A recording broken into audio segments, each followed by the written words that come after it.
This gameplay video it's going to be a little bit different. It's not going to be so much as much of a gameplay video, but rather just to give you a little bit of information about the basics behind the Bright Wizard mechanic, and hopefully help anybody out there that's struggling to understand the mechanic.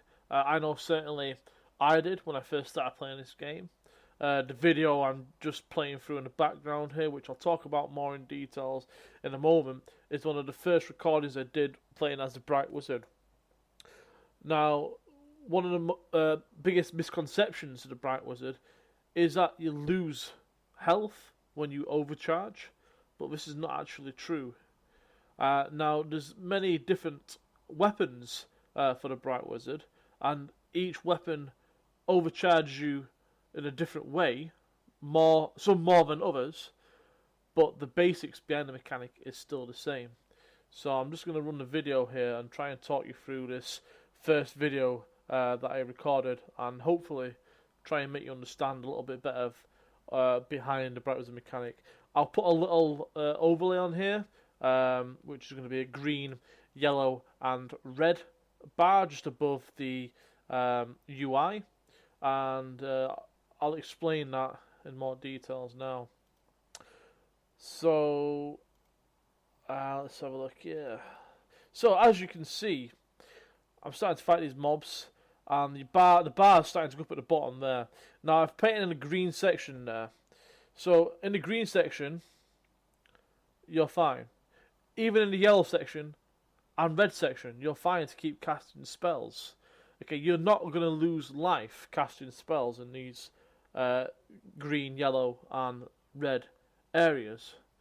Okay, if you get to the end of the red area, as like there, and it prompts you to vent your overcharge, if you don't want to self-combust, explode, do a big AoE damage by killing yourself, then you should vent.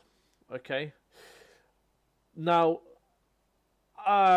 as I highlighted before, this doesn't mean you lose life being overcharged, but what these sections do represent is if you're in the yellow area or red area, if you vent or press your reload button in those areas, you will lose life. So you only lose life if you're venting in the yellow or red sections, in the second or third tier or overcharging.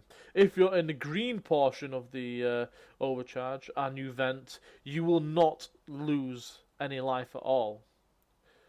Okay, so what my advice would be, my tip would be, don't worry about venting too much. Okay, if you're starting to get into the yellow area or into the early stages of red area, and it's not a horde that you're attacking, or if you have a weapon, which I'll link into the video now, a picture of it, the weapon I'm using, which allows you to discharge some of the overcharge effect, to vent the overcharge effect without you technically using the vent button, so you don't lose any life.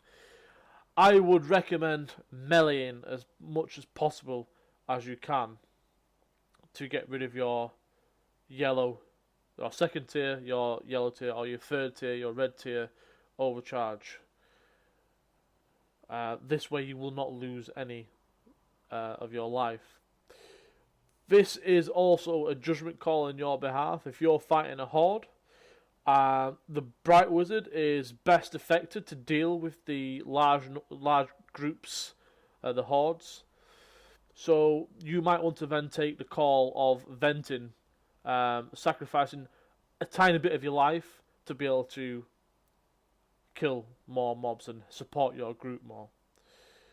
Okay, so I hope that helps you guys out.